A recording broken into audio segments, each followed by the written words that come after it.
Hello, I'm Haya. I'm here to have a quick chat with you about the Triggertrap.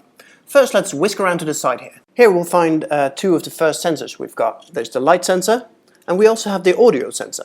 On the top of the Triggertrap, we have the infrared transmitter, which is being used to control cameras that have support for infrared remote controls. The other thing we have up here is the laser sensor. Rightio, let's move along a bit further. On the face of the Triggertrap we have the LED indicator, which shows when your Triggertrap is trying to trigger your camera.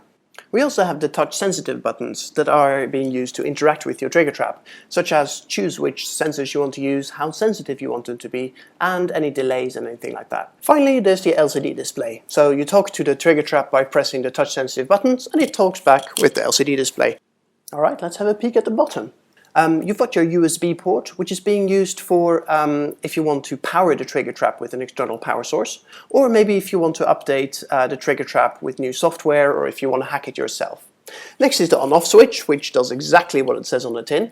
The next one is the 3.5mm camera plug. This is where you plug in any wired camera remotes. The next one we have along is the auxiliary port, which is where you can connect anything you like to the Triggertrap and have it trigger your camera, of course. And finally, there's the start button, which is how you start a particular program, for example a time lapse, or if you want to activate the laser sensor, etc.